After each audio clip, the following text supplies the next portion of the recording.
Vlad led the charge by and got absorbing shot by 700 everything. arrows to the face, Holy but his shit. regeneration was keeping him in the fight. Yeah. Fortunately, I've got some more tricks up my sleeve. Oh no. For example, as the legions of ghouls crashed against my lines, I pushed forward my incarnate beasts.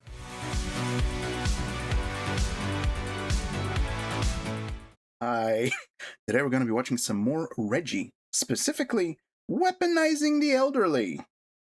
I want to see how that's supposed to work. The elderly. Yes. Truly Hello. some of the most terrifying creatures in the entire Warhammer universe. Because they spend their entire day skittering through the forests like an osteoporotic centipede while using strange ingredients to conjure dark magic. What in the hell? Even if you are their ally, there's at least a 50% chance they'll forget this and shoot you with a crossbow. But we won't have to worry about that, because today we are the elderly. Good. And we're going to be trying to survive the apocalypse.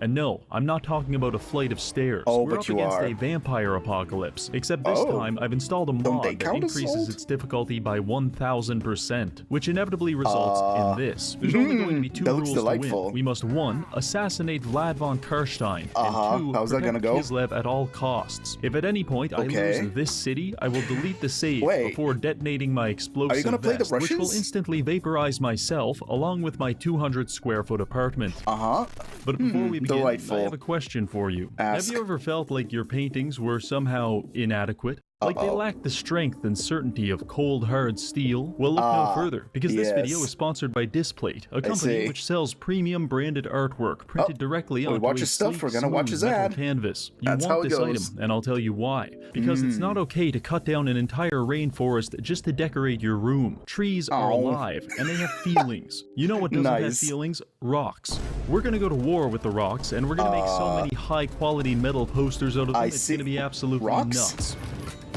You'll be able to get whatever you're passionate about. Neo-Japanese, 18th century Spanish artwork, even Warhammer. It's all there. And the best part? They're going to be super durable. In fact, I like to use my displate as a ballistic shield.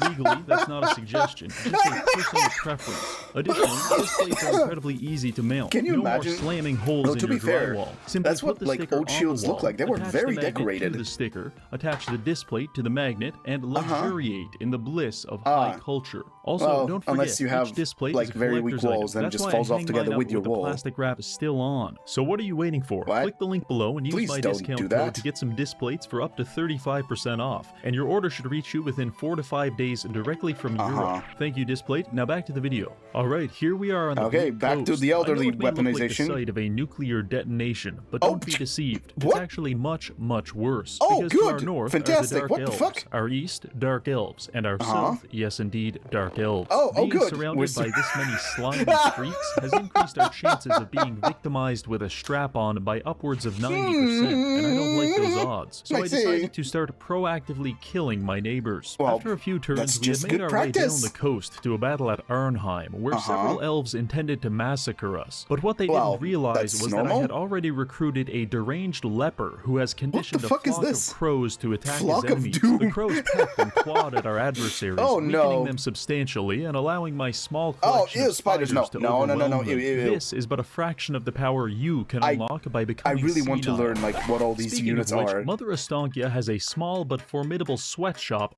Okay. What faction is this? Because holy fucking shit. Called the Witch's Hut. You see, when we defeat an opponent, we gather magical trinkets from them, such as their teeth and sometimes even their spines. We can then combine these items at the Witch's Hut to generate powerful buffs for our units. For example, by this is very similar to the food mechanic for Grom the Paunch. That's what it was called, right? That's I gotta say, like, having every faction have its own unique mechanic is very, very cool, considering I've seen there's like 100 fucking factions in here. That must have taken forever to design. Though I wonder how balanced it all is, considering you can't realistically really make it all that equal, so some of them should be much more powerful than the others, just by the way things are. Let me know if balance is actually good. Combining a rotting femur with an elven skull. Oh, fucking combine cooperate. these items at the witch's hut to generate powerful buffs for our units. For example, by combining a rotting femur with an elven skull, we can create a consumable that causes our soldiers to explode Spectre's on death. miasma. After giving this item to a group of inebriated farmers, we have effectively converted 120 men into 120 mobilized bricks of C4. The best part is that the more of these trinkets we create, the stronger we become, unlocking new and powerful hexes, to be fair, which is good. The difference that I'm seeing is that these are actually consumable as opposed to permanent buffs. Do you get more materials then if they're consumable to just be able to make more? I suppose that's what's supposed to be. Because if we want to have any hope of surviving Armageddon, we're going to need Astankia's final and most influential hex. But that's a long ways away, and the fastest way to get there is by killing a lot of people and harvesting their body parts for arts and crafts projects. So let's continue. With the first faction of elves defeated, we can now begin some infrastructural renovations. Personally, I recommend destroying the Earthen Hollow, because all it does is let you recruit spiders. And I know bug maxing may look cool and fun, but it's not, and it sucks. So we're replacing this with the only building chain you need in the entire game, the Eerie Woods. This allows us to recruit Akshina ambushers, which you will soon realize are absolutely broken. But for now, I need to communicate with machine gun crossbows, and the only language I speak is violence. So I declared war on You're in Warhammer, of course it is. She attempted to stop us at the petrified forest. How did that work? But remember those Akshina ambushers? Yeah, well, they have the stalk ability, which makes them functionally invisible. And I also unlocked yes. I'm invisible in this open fucking field. Wait, this unit remains hidden while firing. In a field. Are you serious? Okay. Snipe, which allows them to fire without revealing their position. This combination enables them to stand 20 feet away from someone and shoot them in the side of the head without anyone even noticing. Anyway, I used this technique to slaughter most of Morathi's army, and whoever survived was eventually ground to dust against my meat shield of Eastern Europeans. Truly a horrifying death. Much like a small child doing battle against a steamroller, the Dark Elf military was flattened, at which point they sent us a message begging for peace, and I took that personally. So I divided my armies up and violently acquired the rest of their property. But for each action, there is an equal and opposite reaction. And in this case, it took the form of a horde of men covered in feces, marauding their way through my territory and burning my cities to the ground. I wasn't prepared for this, and by the time I stopped them, my economy... Who the fuck prepares for the poo-poo man? Like, is this a common enough occurrence for you to prepare for? Economy was devastated, so I had to start getting creative to make money. For example, I sailed across the ocean and attacked Count Noctilus for the crime of violating a restraining order that existed exclusively in my head. The simple act of beating a waterlogged... Slayers. Man, like they're one of the few units, people specializations that I actually know about in Warhammer Fantasy. Mostly because of Gotrek and Felix, so yeah, Slayers I like. Corpse with a hammer had apparently made me a hero among the High Elves, and I was able to forge an alliance with Toranok and sell them back their own settlement for 1,700 gold. Not too bad. Around this time, my armies also started... Wait, that's literally Gotrek. Oh, okay, that's why it seemed familiar. I see. Fucking hell. So just a random Slayer. Okay, cool. Doing this weird thing where they would move at superhuman speeds on the campaign map. I think that's just because it's Gotrek. But it is equally frightening and convenient. In other news, we engaged in a quest battle against some Skaven and Nurgle warriors, and I'll just summarize it by saying they didn't bring enough missile resistance. By defeating them, we acquired some magical ingredients. Wait, that brings up the question. Considering your shooters are invisible while shooting, and I'm going to assume also at least somewhat while moving, if you bring enough of them and put them in different areas, is it just like an auto win? Like, what can find them? Does the enemy have to just walk around the area until they see them? Ingredients, 9,000 gold, and we unlocked Astankia's second hex, Coven's Curse Mark. This allows us to target enemy armies on the campaign map and drain their movement points, effectively stun-locking them for 5 turns. Very fucking potent. The ambushers, you should be realizing that this faction's existence is predicated entirely on the merits of being a scumbag. Anyway, all of this killing has drawn the attention of a new Kislev hero, the Golden Knight. She's a melee specialist. Oh my god, it's a custodian! Support auras for nearby soldiers. But most importantly, Personally, she looks very, very cool. So we recruited her to Astankia's army and prepared for our next move, which is to go from here to here. But how will we do that? That is a whole lot of walking. If our sweatshop can produce enough gift store trinkets, we'll receive a quest battle to unlock our next major spell. Okay. And we can use that to teleport to Kislev. Oh, I just need more ingredients, and I think I know where to find them. I declared war the High on the Elves. Sisters of Twilight and structured my whole military philosophy around not fighting them in their godforsaken settlements. Oh, That's God, just a moral stance I take, because their maps suck. But well, yeah, from what I've heard and seen, essentially, don't fight the fucking elves in the forest. Ever. we can't always get what we want. Don't worry though. He's in the forest. Exactly how to get through this. Simply enter the battle and leave your Akshina ambushers right here. Place the game on triple speed and go smoke 5 or 6 cigarettes. By the time you come back, all of the elves will be dead and you'll be addicted to nicotine. Okay. This tactical... So apparently my my analysis that those things just put them there and they'll kill everything was somewhat correct. How do they fare against like higher tier units then? Do they just run out of ammo or allowed Astankia to girl boss her way through the remaining Wood Elf territories, which unlocked our next quest battle. This quest is on paper very easy. We're working with one gang of Wood Elves to kill another, and as a supporter of elf-on-elf violence, I was positively thrilled. The issue is this gigantic dickhead needs to survive. I tried to protect him. I really did. Oh no, like escort missions are horrible enough already, like in other games where you can directly control your shit. In a strategy game where a unit has to survive and if you can't control him, oh no.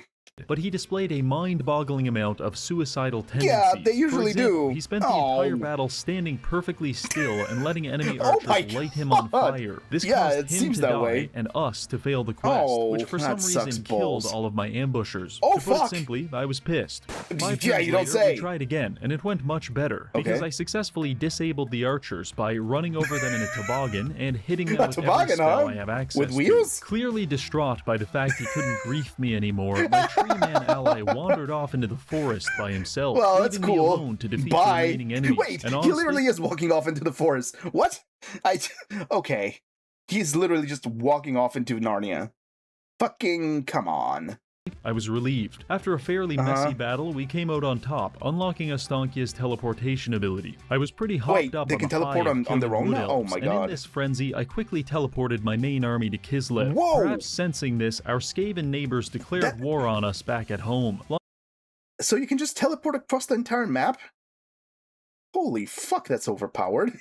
Do you just take one army with you then, or do you just take several? Launching attacks in the north and the south. I responded with 2 different tactics. In the north, I used my Hex to stunlock the enemy general for 5 turns and make him watch as I captured all of his territory. Skaven's I believe you could appreciate this tactic because, much like the Skaven, it was absolutely filthy. In the south, I intercepted their army and used one of our most powerful trinkets, the Whiff of Madness. Okay, what is this? Well... Thank you for the one. You know, I'm really fucking annoyed when things do this, when they give a description of Whiff of Madness, passive ability, Whiff of Madness. What the fuck does that mean? At least give a description. By putting this on an enemy, now it has a description. Them to suffer a psychotic break, during which it makes them berserk. Spend the entire battle running around in circles until they tire themselves out and give up. I just so happened to have like 15 of these trinkets, so I put them on every unit I could, including the enemy general. We still had to kill a few people just to prove a point, but the trinkets made them so acutely insane that they forgot how their weapons worked, which is why their flamethrower squad is currently frothing at the mouth and... Wait, hold the fuck up. Back. Oh, those were goggles. I thought those were like bulging eyes. Oh my god. Fucking Skaven look horrifying. And charging into melee combat. As you may imagine, this tactic was realistically, that's what this should work. Now back to Kislev. Immediately upon exiting the portal, the first thing I saw was a portal now. And before I could think, my reflexes kicked in, causing me to declare war on their entire faction and eviscerate thousands of non-combatants. Honestly, they shouldn't have put me in a self-defense situation like that. Alright, so self-defense, I see. Kind of a mess. We have mutated rats, sadomasochistic orcs, short people who are not coping well, and a man who probably spends his spare time luxuriating in septic tanks. Pay to enter your septic tank for an hour at a time. Okay then. I'm not even asking if that was sick real. And twisted assortment of... Wait, hold the fuck up. Is the dwarf on an exoskeleton? What the fuck? Like, I understand the orcs. I guess this is a Nurgle demon? But exoskeletons, really? Well, to be fair, from what I've read, the Skavens have, like, spaceflight miniguns and, like, flamethrowers, so, you know, not out of the ordinary. It just seems very, very weird. Also, nice hat. Characters, and they're all trying to destroy our capital city. Right now, it belongs to Katerin, but honestly, Yes. I really don't trust her. So I'm going to confederate her faction. The only issue is, she thinks we're a bunch of losers and doesn't want to team up. I tried everything to impress her. I massacred 1,700 wood elves. She didn't care. I slaughtered over 5,000 orcs. Still nothing. I even tried but it's not nothing, it went up. But yet, she ignored my advances. Oh, come on. That's when it's I took going the up. biggest black pill of all and realized the key to getting the girl of your dreams is not to improve yourself, but rather to make her worse. So, well, I see. Okay, cool. From here on out, I started focusing all of my resources on making Katerin lose the war. If we can make her start losing, she just might become desperate enough to accept me into her life. So how can we sabotage Does it her actually empire? work? Well, I started by using my teleportation spell to relocate Katerin to the middle of the desert. Wait, hold the fuck up. You can teleport other people. What the? What in the fuck? How and why? Like, at least tell me it only works for quote-unquote allies and not enemies as well, because if you could just pick up a fucking enemy army and just put them in the middle of literally nowhere like this. Really? Really? With her main army now in a sand dune 1,200 miles away, I figured she may be nervous, so I offered a defensive alliance, which I then used to force her into several wars with her neighbors. The pressure was mounting, but she was still holding her own with a second army, so she had to go on vacation as well. Finally, this caused her to start losing ground to the Chaos Dwarves and Skaven, which is when I graciously offered to confederate our factions, and of course, she accepted. Gentlemen, I believe this form of emotional manipulation is what the autistic youth are calling Riz. So, we now own all is of that what that Kislev's is? Oh my god. Which immediately put our income at a very impressive -8,000 gold per Oh my god! At the end of your turn, have an income of at least plus 6,000. You have negative almost 8k. I see. This looks like my Civ games. Jesus Christ. But after abandoning the North African division of our military, we were back to being profitable. Okay, well at least they managed this. This influx of income and military infrastructure allowed when your me to shit finally isn't in the middle of start Narnia, it works, I guess. Weren't just a bunch of Slavic men in explosive vests. I spared no expense. Winged hussars for cav charging our enemies, artillery platforms drawn by polar bears, and an entire army of ice guards, Kislev has polar if you put them under Katerin's command, are actually cheaper to use than even the drunkest and most chromosomally compromised commoners. This might seem like a lot, but we're going to need it, because when we confederated with Katerin, we inherited all of her wars, and Azazel, Throt, Astrogoth, Ironhand, Archaean, and Festus are all looking at me in much the same way a dark elf looks at a kindergarten. He's pulling his cock out! Unsurprisingly, the next 10 turns involved us being molested, but eventually we managed to stabilize our borders and start picking off even with all your overpowered the first shit? and most immediate threat was Azazel and his army of kinky warriors. They started beating the hell out of me. Again, that thing looks more like something you'd expect from Khorne than something you'd expect from Slaanesh. Along the west coast, and I have to say, being beaten up by Azazel is especially humiliating. Why? Because you know he's not just hurting you, but he's also extracting sexual gratification from it. Apparently. However, we struck back. For example, I made this trinket that I could put on his spellcasters, and it gives them about a 40% chance for any spell they cast to backfire and blow their head off. You made them into wild mages. Okay, cool. Wild casting. Always fun. With Azazel's commanders taking the Kurt Cobain challenge, I was able to wear down his armies and move Astankia to his capital city, which was defended by Azazel himself, along with an army of sexually liberated deviants. Actually, never mind. I just teleported them to Orion's camp and steamrolled their fortress. That takes care of the ecstatic That legion. seems like overpowered as shit. Distracting me, Throt took the opportunity to rush our capital city with two pretty nasty armies. And with that, the first major defense of Kislev was underway. The first one, made pretty short work of the first army, but they did manage to blast a hole in one of our walls. Okay, so this was something I did ask last time, so apparently you can just break through walls. I'm gonna assume people don't do this more often, mostly because it's easier to break through the gate. But then again, it's also much easier to defend a gate. Normally, this isn't so bad, because you can just block it with some infantry, but they have Gorich, and nothing in my entire roster can block Gorich. So yes, I remember this guy. At the east wall, turning my infantry into a human variant of mashed potatoes. Ew. Meanwhile, Throd attacked us to the north. Piss-soaked bullets peppered my battlements, while hordes of filthy rodents scaled the walls. The sieges look so cool, they really do. Gates with a posse of mutated rats and started wailing on Katerin. And judging by the pile of mashed-up dog food that has now replaced her face, she's losing that battle pretty bad. Oh, she's riding it, okay. Throt is losing his battle against my 4 squads of archers, and once we killed him, his units started to scatter, only to be stalked through the streets by my frost worms. Not long after, we won the siege, and with the main Skaven armies destroyed, there was nothing stopping me from auto-resolving the shit out of his capital city. Oh, never mind, he's just gonna go capture another one. Some kind of vegetative state, still technically alive, I mean, so you kind of kicked his ass, no one would take them seriously ever again. Back at home, a faction of Dark Elves decided to take a break from their busy schedule of hanging around playgrounds in a trench coat in order to declare war on me. So I shot them with a lot of cannons, and I asked for peace on the next turn. Back to Kislev. With Throd and Azazel defeated, I was able to link up my armies and castrate Astrogoth Ironhand using the medically correct device known as a flintlock pistol. Unsurprisingly, this procedure diminished his enthusiasm to continue the war. And as I stood there hyperventilating with oh my god. So he was. Hold on. That's just a leg extender. He doesn't have like a full-on like mech suit. It's just longer legs. So he can be taller. Really?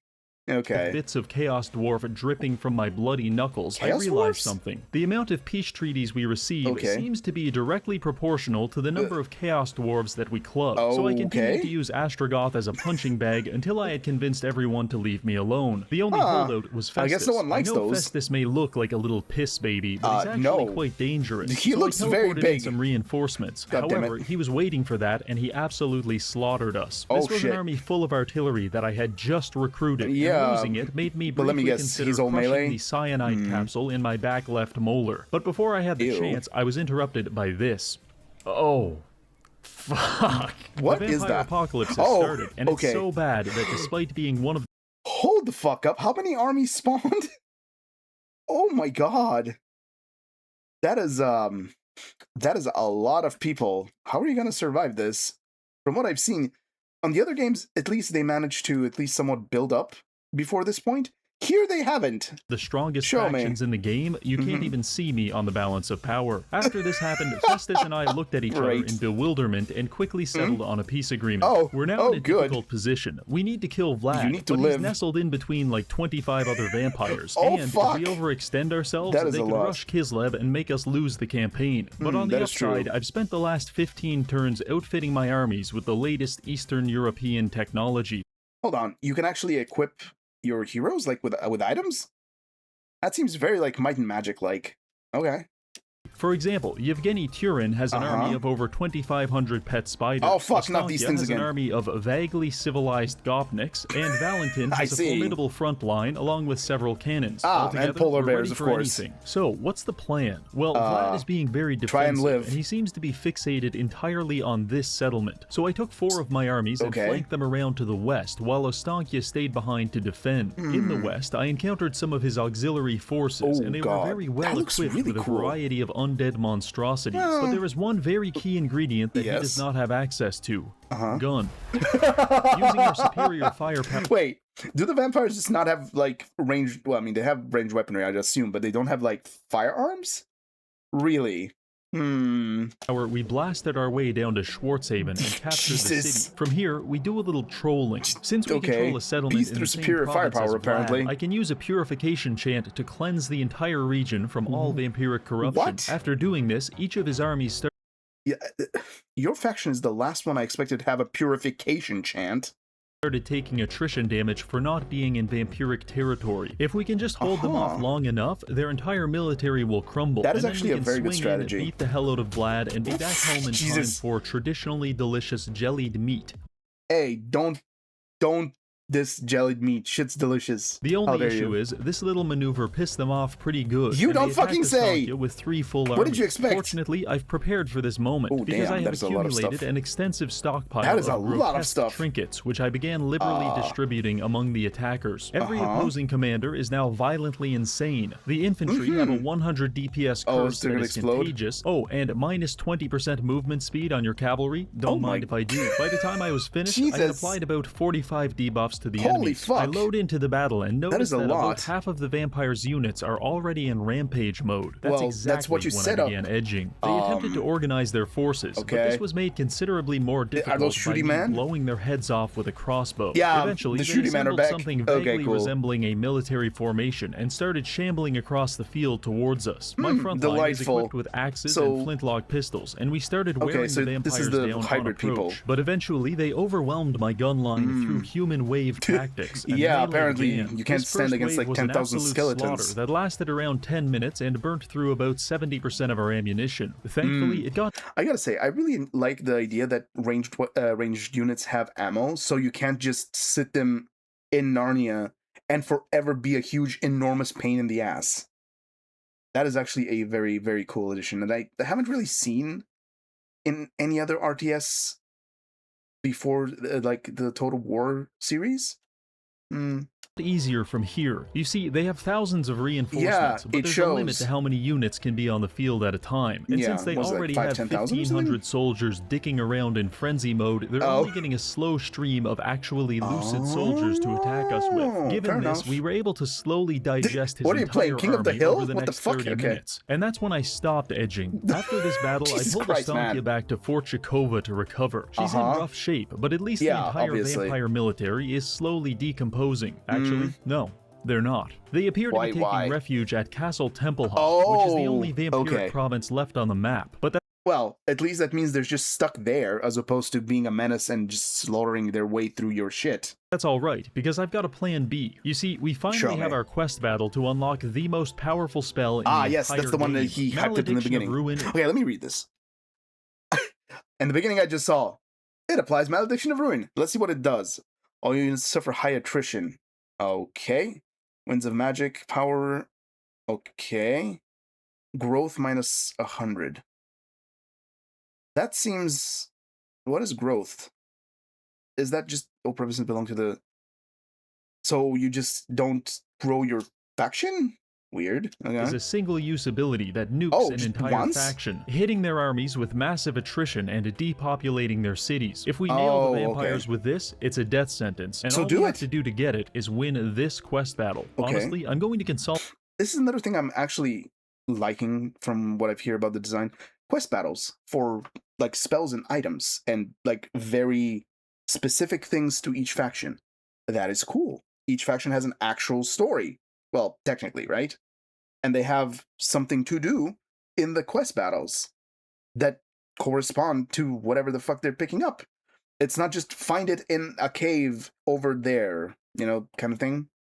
Consolidate this battle a lot, because it pretty much boiled down to us being attacked by 5 different undead armies, one after another, each led by a necromancer, specter, or banshee. After shooting if it's one after the other, it's not that bad. Specter, or banshee with 1,700 crossbow bolts, they promptly died, which caused their army... yes. Let me shoot this ghost to death with crossbows.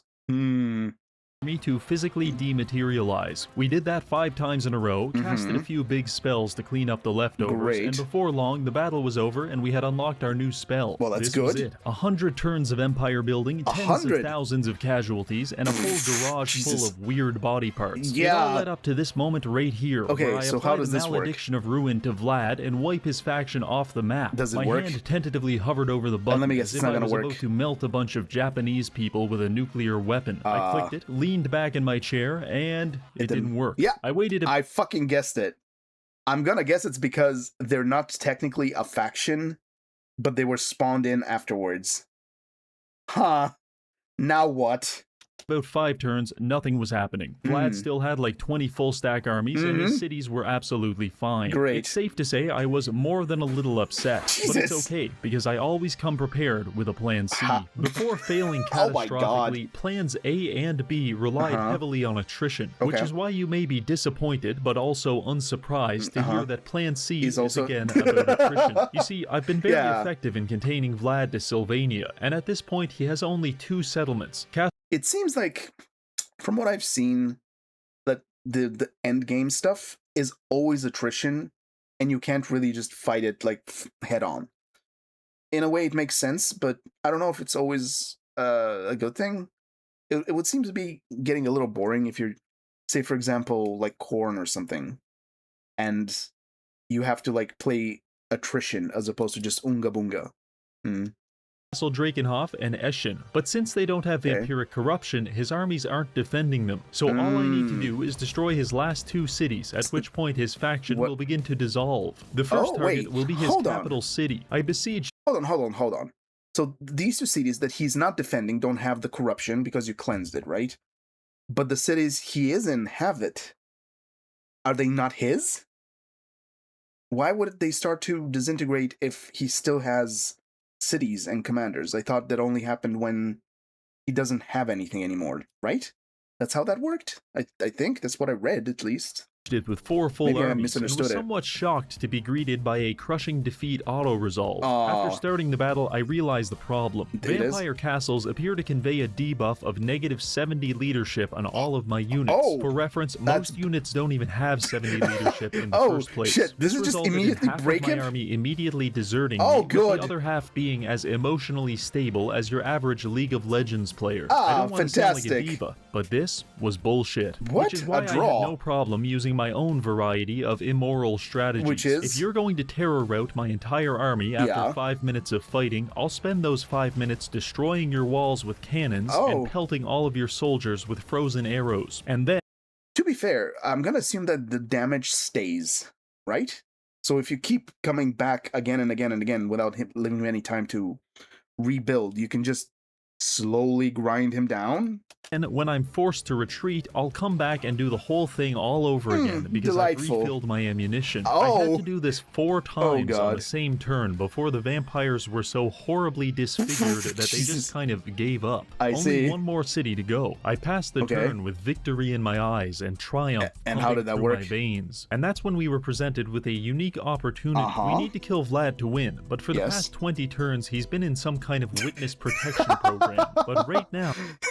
yes, the witness protection of vampires. You know, the most stealthy of things in the universe. Oh, he's out of position. All that's between us and him is 8 vampire armies. The only thing. I gathered up my 5 stack and began barreling down on him. Fortunately, I was able to auto-resolve the first 4 armies, but the next 4, which included Vlad himself, weren't so easy. For this, our final battle, I would have to rely on my hundreds of hours of tactical knowledge to... Is it click everything, move forward, and shoot? To implement the most ingenious battle strategy imaginable. Or I could just set up all my units in the corner like a filthy degenerate. Obviously, I did the latter. You might consider this to be in poor taste, but all of my army... Anything to win. And in strategy games where you can actually like place your own shit beforehand, apparently murder balling works. These are half dead, I burnt through most of my trinkets, and if we lose this battle, I'm going to commit an honor killing on myself, so I don't have much of a choice. To be fair, this is the enemy boss, right? But really, I don't care. As long as we can assassinate Vlad, I'm calling it a campaign... Well, hold on. I thought you can't kill Vlad, and the only way to kill him is to destroy his faction. Was that him, or was it somebody else? I think that was Vlad, right? Victory and taking a handful of random pills in celebration. The battle started with the undead organizing their forces. In response, I sent a delegation of Bulgarians to remind... Oh, really? Okay. Pulled by fucking bears. Well, at least they're brown bears.